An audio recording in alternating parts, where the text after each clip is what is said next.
মোহাম্মদ জিয়াউল হক লিটন একটি স্বনামধন্য বেসরকারি বিশ্ববিদ্যালয় থেকে উচ্চশিক্ষা গ্রহণের পরেও চাকরির পেছনে ঘোরেননি। বরং গড়ে উঠেছেন একজন পুরাদস্তুর খামারি হিসেবে। শুরু করেছিলেন লেয়ার মুরগি দিয়ে। খামারের কাঠামো গড়ে তুলতে যে মাটি খনন করতে হয়েছিল তার থেকেই জন্ম নিয়েছে এই পুকুরগুলো, যেখানে চাষ হচ্ছে বিভিন্ন প্রজাতির মাছ। সাথে একটি ডেইরি ফার্মও সচল রয়েছে আপন গতিতে। কুমিল্লা সদর উপজেলার ধনুয়াখালা গ্রামে ২৫ একর জায়গার উপর প্রতিষ্ঠিত এই খামারের নাম জেডএইচ অ্যাগ্রো পার্ক।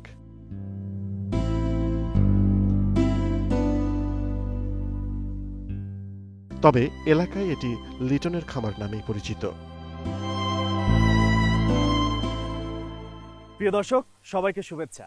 কৃষি বিষয়ক নানা খুঁটিনাটি তথ্য আপনাদের সাথে ভাগাভাগি করার জন্য গ্লোবাল কৃষির আজকের পর্বে চলে এসেছি আমি মাসুক সিদ্দিক। মূলত আমরা চলে এসেছি জেডএইচ এগ্রো পার্কে, যেখানে লিটন ভাই একই সাথে ডিম উৎপাদন করছে, মাছ চাষ করছে এবং গরুর দুধ এবং গরু উৎপাদন করছে। প্রিয় দর্শক, আমরা আজকে জেডএইচ এগ্রো পার্ক ঘুরে ঘুরে দেখব এবং জানবো এই খামারের আদ্যপান্ত।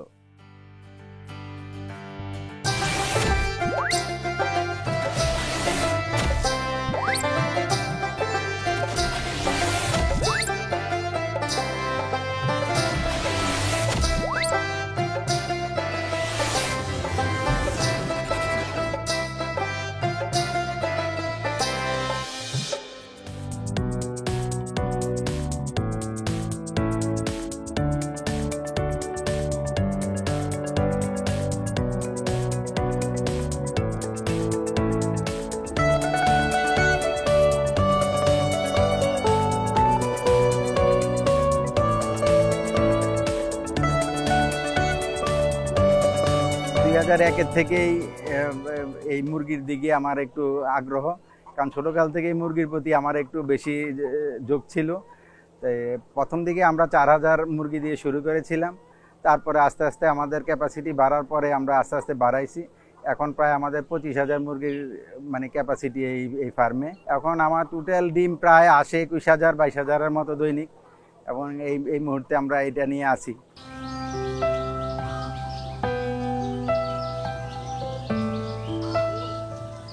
এই খামারটি মূলত গড়ে উঠেছিল মুরগির ডিম উৎপাদনকে লক্ষ্য করে। সেক্ষেত্রে লিটন সাহেব বেছে নিয়েছেন ইসা ব্রাউন জাতটিকে।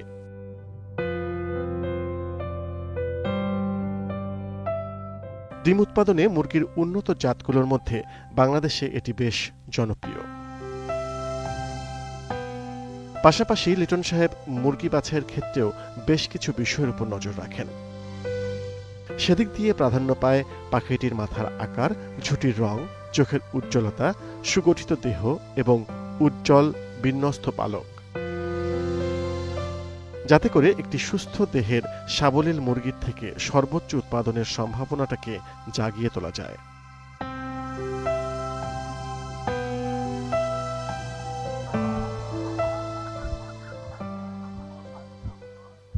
লিটন ভাই, আপনার মুরগির খামার কিন্তু খুবই পরিকল্পিত। একদম মুরগিগুলো থরে থরে সাজানো এবং ডিমগুলো একবারে ট্রে থেকে আসছে, খুব সুন্দর একটা দৃষ্টিনন্দন প্রকল্প। আচ্ছা, কি পরিমাণ মুরগি আছে? আমাদের এখানে প্রায় ১৫,০০০ মুরগি আছে। ১৫,০০০? শেড আছে কয়টা? শেড হলো ৪টা। ৪টা শেডে মোট ১৫,০০০ মুরগি আছে? জি জি জি, আমাদের টোটাল ক্যাপাসিটি ২৫,০০০, এখন ১৫,০০০ আছে, ১০,০০০ কম আছে। কতদিন পর্যন্ত ওদের থেকে ডিম উৎপাদন করান? প্রায় ১২ মাস থেকে ১৪ মাস পর্যন্ত টানা। বাচ্চা সংগ্রহের ক্ষেত্রে ভাইয়া কোন বিষয়টি মূলত মাথায় রাখতে হয়? বাচ্চা সাধারণত আমরা ব্র্যান্ডটা, কোন কোম্পানির প্রোডাকশন ভালো ওইটা হিসাবে আমরা করি। আচ্ছা, কিভাবে জানেন যে এই কোম্পানির প্রোডাকশন ভালো? ওই যে আগে প্রিভিয়াস রেকর্ড দেখে, আগের মুরগির রেকর্ড দেখে আমরা করি। সেক্ষেত্রে তো অনেকগুলো স্বনামধন্য প্রতিষ্ঠান রয়েছেই, আমরা সেই জায়গায় যাচ্ছি না। আমি আপনার কাছ থেকে এখন শুনতে চাই যে কতদিনের বাচ্চা আপনারা সংগ্রহ করছেন? আমরা একদিনের বাচ্চা, ডে ওল্ড চিক্স। একদিনের বাচ্চা নিয়ে এসে লালন পালন করা কিন্তু বেশ কঠিন একটা বিষয়। এক্ষেত্রে কি কোনো রিস্ক আছে যে বাচ্চা মারা যাচ্ছে বা হুট করে অসুস্থ হয়ে যাচ্ছে, এরকম হয়? অনেক সময় দেখা যায় যে আবহাওয়ার কারণে, অতিরিক্ত বৃষ্টি, অতিরিক্ত গরমের কারণেও বাচ্চা মারা যায়। সেক্ষেত্রে রেশিওটা কত থাকে? মনে করেন 100 মুরগির বাচ্চায় কতটি মারা যায় সাধারণত? ওই 3টা 4টা এরকম যায়। আচ্ছা, তাহলে এটি রেশিও খুবই কম। আর বাচ্চা কতদিন লালন পালন করার পর প্রথম ডিম দেওয়া শুরু করে? 4.5 মাস 5 মাস পর্যন্ত লালন পালন করতে হয়, আচ্ছা, তারপরে ডিম দেওয়া শুরু করে। ভাইয়া, বাচ্চা সংগ্রহের পর থেকে সেই মুরগিকে লালন পালন করতে করতে যখন আবার ডিম দেওয়ার পর্যায়ে চলে আসবে, তখন তো তারা ম্যাচিউর হচ্ছে। এই ম্যাচিউরিটির এই সময়টার মধ্যে কি ধরনের প্রতিবন্ধকতা আসে মুরগি পালনের ক্ষেত্রে? প্রতিবন্ধকতা অনেক রকমের আসতে পারে। দেখা যায় যে অনেক সময় ভাইরাস আসে, অনেক সময় ডিম আসার সাথে সাথে মুরগি পলেপস হয়, মানে ইমেচিউর মুরগি যখন ডিমে আসা পড়ে তখনও এগুলো হয়। আচ্ছা, বা গ্রোথ কম হলেও এগুলো হয়। আবার বিভিন্ন রকমের, যেমন ডিম অনেক সময় পাতলা হয়ে যায়, তখন আবার ক্যালসিয়াম দিতে হয়। এরকম অনেক প্রবলেমে হয়ে থাকে। একই প্রজাতির মুরগি হলেও অনেক সময় দেখা যায় যে ডিমের আকার আকৃতিতেও একটা পার্থক্য থাকে, যে কোনো ডিম একটু বড় হয়, আবার কোনো ডিম 2 কুসুমের হয়, কোনো ডিম 1 কুসুমের হয়। এটির কারণটা কি? এগুলা প্রথম দিকে এরকম হয়, প্রথম প্রোডাকশন আসলে মুরগিটা রেগুলার প্রোডাকশন, তো দেখা যায় যে 2টা ডিম 2টা সেল একসাথে একটা সেলে রূপান্তরিত হয়ে বড় ডিমটা হয়। আবার যখন রেগুলার 8-10টা 20টা ডিম পারার পরে আবার রেগুলার হয়ে যায়, তখন আর বড় ছোট থাকে না, একরকম মানে সাইজ হয়ে থাকে। বাচ্চা মুরগিগুলোকে কি ধরনের খাবার দেন ভাইয়া? বাচ্চা মুরগিদেরকে একটু প্রোটিন একটু বেশি দিতে হয় আর কি। আবার একটু ছোট ছোট কণা করে দিতে হয়, ভুট্টাটা একটু ছোট করে দিতে হয় আর কি। আচ্ছা, আর তুলনামূলকভাবে যখন একটু বড় হচ্ছে, যখন ডিম দিচ্ছে, তখন একটু আর একটু বড় দেওয়া হয়, সাথে একটু ওই যে লাইমস্টোন বা ঝিনুক একটু বাড়াই দিতে হয়। আচ্ছা, যেহেতু ভাইয়া এক একটি কেসের মধ্যে যখন অনেকগুলো মুরগি লালন পালন করছেন, সেক্ষেত্রে এক এক করে আসলে এদের স্বাস্থ্য পরীক্ষা করার নিয়মটা কি? দেখতে হয়, আমরা রেগুলারই নজরদারি রাখি, এবং খাওয়া কোনটা বেশি খাইলো কোনটা কম খাইলো ওইটা ওই খাওয়ার পাত্রের মধ্যে দেখলে বোঝা যায় যে কোন মুরগিটা খাওয়া কম খাইলো, কোন লাইনে খাওয়া কম খাইলো বেশি খাইলো, তাহলে আমরা তখন এটাকে একটু নজরদারি বাড়াই দিই। আসলে আদর্শ খাবারের মধ্যে ডিম আর দুধই মূলত আদর্শ খাবার হিসেবে ধরা হয় সবচেয়ে বেশি। তো ডিম সম্পর্কে সবকিছু জানলাম, এবার চলেন একটু দুধের খামারে যাই। ওকে।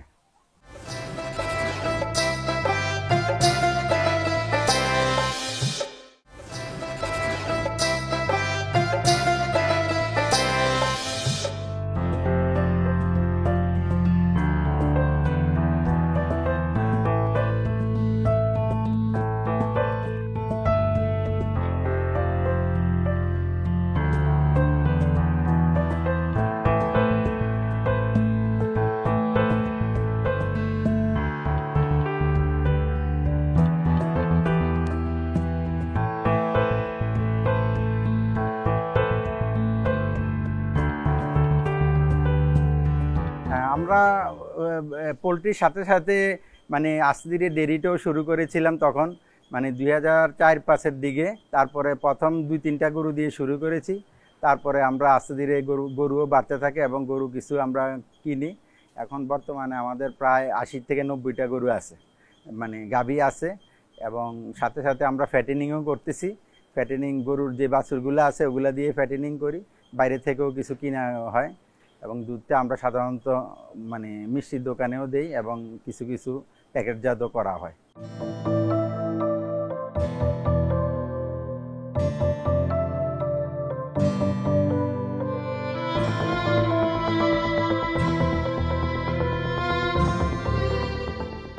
গরুর এই শেডটিতে ঢুকেই আমাদের চোখে পড়ল একটি গাভী প্রসব যন্ত্রণায় কাতরাচ্ছে।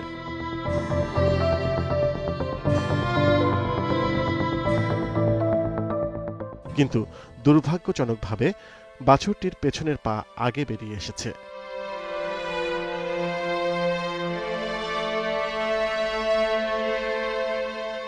জানা গেল এই অবস্থায় যেভাবেই হোক বাছুরটিকে আলতো করে টেনে বের করে আনতে হবে। সকলে মিলে সেই চেষ্টাটা করতে থাকলেন।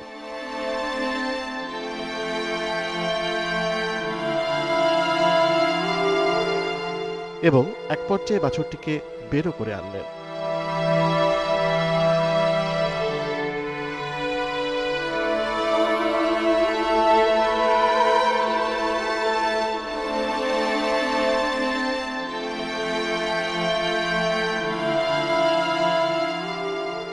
কিন্তু প্রসবকালে উল্টো দিকে আসার কারণে অনেক চেষ্টার পরও বাছুরটিকে বাঁচানো গেল না।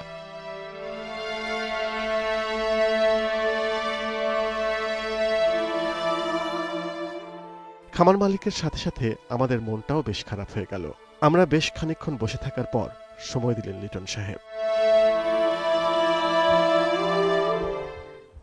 ভাইয়া, আপনার গরুর খামারটা তো বেশ সুন্দর এবং বড়। ম্যাক্সিমামই দেখছি ফ্রিজিয়ান, দুইটা মনে হয় শাহিওয়াল আছে। এটা শাহিওয়াল, একটা জার্সি আছে, আচ্ছা, একটা জার্সিও আছে ওদিকে। হ্যাঁ। তো বাচ্চা উৎপাদনের ক্ষেত্রে অনেক রকম প্রতিবন্ধকতা দেখা দেয়। কি কি ধরনের প্রতিবন্ধকতা আসলে আপনারা ফেস করেন? অনেক সময় ইমেচিউর বেবি জন্ম হয়, অনেক সময় দেখা গেছে যে সময়ের আগেই ডেলিভারি হয়ে যায়, তখন এই বাছুরটা মারা যায়।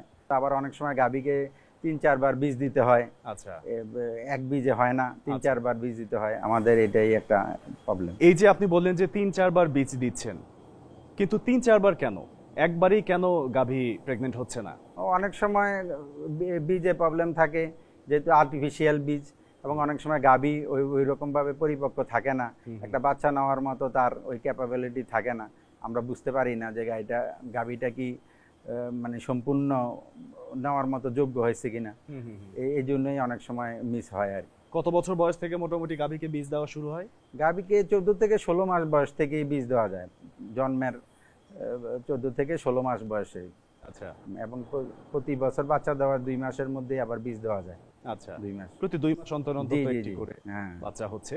ভাইয়া, আপনার খামারে এসে দেখতে পেয়েছি আপনি মুরগি পালন করেন, মাছ চাষ করেন এবং গাভী পালন করেন।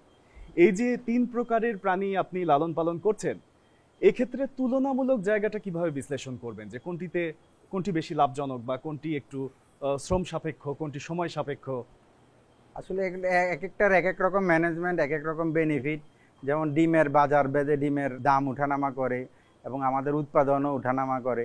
এবং গরুর ক্ষেত্রেও সেম, যেমন রোজার মধ্যে গরুর দুধের ডিমান্ড বেশি থাকে এবং অন্য সময় একটু কম থাকে। এটা একটা অনেকটা সিজনালের মতো, সারা বছর একরকম থাকে না। সেক্ষেত্রে যদি মুনাফার কথা চিন্তা করি, নিশ্চয়ই গরুর দিক থেকে বেশি মুনাফা হওয়ার কথা, নাকি মাছের দিক থেকে? না, আমাদের এক একটার এক এক রকম। অনেক সময় মাছও ভালো হয়, অনেক সময় গরু ভালো হয়, সবসময় সবকিছু ভালো হয় না। আচ্ছা, আবার কোনো সময় মাছ লসও হয়, গরু লসও হয়। গরু লস হওয়ার কারণটা কি? গরু লস হওয়ার কারণ হলো, যখন লস তো না, যখন প্রোডাকশন কম থাকে, গরুর দুধ কম হয়, তখন তো খাদ্য খরচের সাথে সামঞ্জস্য থাকে না, খাদ্য খরচ বেশি থাকে, তখন দুধ উৎপাদন কম থাকে, তখনই একটু লস হয়। আচ্ছা, অনেক সময় খাবারের দামও কি বেড়ে যায়? খাবারের দাম অনেক সময় বেড়ে যায়। খাবারের দাম বৃদ্ধির কারণে গরুর যেরকম দুধের দামেরও একটা ঊর্ধ্বগতি, এবং মাংসের দামেরও কিন্তু তাই। এবং ভোক্তাদের মধ্যেও এ ব্যাপারে একটা অসন্তোষ বা কম সন্তোষ এরকম দেখা যাচ্ছে। তো আপনার জায়গা থেকে আপনি কি মনে করেন, এই যে খাবারের যে দামের ঊর্ধ্বগতি, এটি নিরসনের জন্য আসলে আপনার ব্যক্তিগত মতামতটা কি? যেহেতু এগুলা আমদানি করতে হয়, গরুর খাদ্য টাদ্য, এগুলা গভর্নমেন্টের উচিত একটু কঠোরভাবে নজরদারি করা, এবং আমদানিকারকরা কোনো এটা বেশি উৎপাদন, যারা এইসব খাদ্য উৎপাদন করে, ওরা কি বেশি দামে বিক্রি করে না ন্যায্য দাম করে, এটা গভর্নমেন্টের মনিটরিং করা উচিত আর কি, আমি মনে করি। গরুর খাবার নিয়ে কথা তো বলছিলামই, এবার একটু মানুষের খাবারের কথায় আসি। গরুর মাংস মানুষের অনেক প্রিয় একটি খাবার। তো এই খাবার বাজারে যখন মানুষ কিনতে যাচ্ছে গরুর মাংস, তাদের মধ্যে দাম নিয়ে একটা অসন্তোষ রয়ে যাচ্ছে সব সময়। এক্ষেত্রে আপনি কি মনে করেন যে উৎপাদন কম আমাদের, নাকি আমরা সঠিক জাত নির্বাচন করছি না, নাকি বাজারের চাহিদা অনুযায়ী আমরা মাংস সরবরাহ করতে পারছি না? আসলে এটা আমাদের উৎপাদন কম না, আমাদের উৎপাদন বেশি। আমাদের যারা ফার্মার, ওদের মধ্যে একটা ধারণা আছে যে কোরবানির সময় বিক্রি করলে বেশি দাম পাওয়া যাবে। তো সবাই দেখা যায় যে একমুখী এই বাজারটা করে, কিন্তু আসলে সারা বছরেই কিন্তু বাজার ভালো থাকে। তারপরে ওই যে সারা বছরেও যদি সবাই একটু বিক্রি করে, তাইলে আর এই সমস্যাটা থাকে না। দেখা যায় যে সবাই একসাথে বিক্রি করার কারণে অনেক গরু অবিকৃত থাকে, চাহিদার থেকে গরুর পরিমাণ বেশি থাকে। তো অন্য সময় দেখা যায় যে চাহিদা থাকে কিন্তু গরু থাকে না, গরু কম থাকে, যার ফলে দাম বেশি হয়ে যায়। আচ্ছা, এই আমাদের আসলে ওইভাবে চিন্তা করতে হবে। আমরা যে জাতের গরুগুলো লালন পালন করছি এবং মাংস উৎপাদন করছি, এটা কি সঠিক জাত বাংলাদেশের জন্য, নাকি বাংলাদেশের মাংসের যে চাহিদা সেটি পূর্ণ করতে আমরা অন্য কোনো জাত ব্যবহার করতে পারি? কি জাত হতে পারে সেটা? জাত আসলে যা আছে আমরা এটা দিয়ে পারি, বাট আরও কিছু উন্নত জাত আছে, যেমন ওই যে ব্রাহ্মা এবং যারা এই যে ফ্ল্যাগ বি, এসব জাতগুলো আনলে এসব অল্প বয়সে বেশি মানে আয়তনে অনেক বড় হয়। আমাদের দেশি যে গরুটা 1 বছরে 2-3 মণ হয়, ওইটা দেখা যায় যে 7-8 মণ পর্যন্ত হয়ে যায়। তার ফলে আমরা ওই গরুগুলা পাললে আমাদের মাংসের চাহিদা কিছুটা মেটানো সম্ভব মনে করি। ভাইয়া আপনার গরুর খামার তো দেখলামই, এবার কি দেখাবেন? এখন মাছ দেখতে পারবেন, মাছ। চলেন ভাই। হ্যাঁ,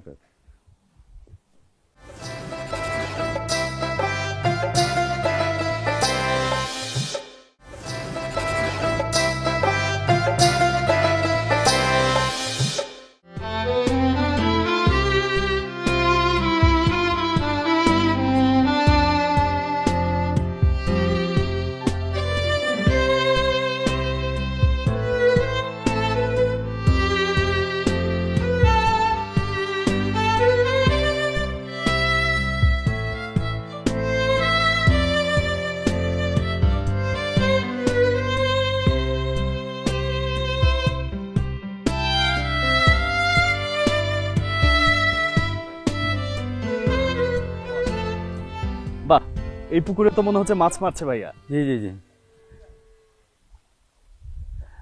ভাইয়া এই পুকুরটা দেখে মনে হচ্ছে যে প্রচুর প্রাকৃতিক খাবার আছে এটাতে। জি জি জি। অনেক প্রাকৃতিক খাবার, তাই না? এই প্রাকৃতিক খাবারগুলোর বাইরে আপনি খাবার তো আরো বিভিন্ন ধরনের দেন এখানে, কি কি খাবার দেন? খাবার এমনি প্যাকেট খাওয়া, কোম্পানির খাবার, আচ্ছা, যে বাসমান খাবার আর কি। এখানে যে মাছ চাষ করেছেন দেখতে পাচ্ছি যে রকমারি প্রকারের মাছ। এত জাতের মাছ একসাথে চাষ করছেন, এটার কোনো সমস্যা বা সুবিধা কি? না, এটা বিভিন্ন লেয়ারের বিভিন্ন মাছ, যেমন কাতল আছে, রুই আছে এবং ঘাস কাপ আছে। ঘাস কাপ যেমন আশেপাশে ঘাসগুলা খায়, এবং বিগ্রেড আছে যে উপরের শ্যাওলাটা খায়। আচ্ছা, কাতলটাও শ্যাওলা খায়। আচ্ছা, এইভাবে। ভাইয়া এখানে তো দেখছি একটি পুকুর, আপনার এরকম কতগুলো পুকুর আছে? আরো প্রায় 17-18টা পুকুর আছে। 17-18টি? জি জি জি। সবগুলো কি এত বড় বড়? না না, বড়, ওগুলা বড়, আরো বেশি বড়। ভাইয়া সবগুলো পুকুরে কি একই ধরনের মাছ চাষ করছেন? এ ধরনের এই যে মিশ্র মাছ? মিশ্র আছে, আবার পাঙ্গাস, তেলাপিয়া। আচ্ছা, একক তেলাপিয়া, একক পাঙ্গাস। আচ্ছা আচ্ছা। একক তেলাপিয়া বা একক পাঙ্গাস যখন চাষ করছেন, সেক্ষেত্রে সেই পুকুরের পরিচর্যা তো একটু মাছ ভেদে ভিন্নতা হয়। জি জি জি, একটু ঘনত্ব বেশি। পাঙ্গাসটা, তেলাপিয়াটা একটু ঘনত্ব বেশি। আচ্ছা আচ্ছা। কিন্তু ওই যে রুই মৃগেল, এগুলো এত ঘনত্ব দেওয়া যায় না। রুই মৃগেলের ক্ষেত্রে তো একটু গভীরতা দেখে, গভীর পুকুর লাগে। তো এই যে গভীরতা, সবগুলোর কি একই রকম গভীরতা?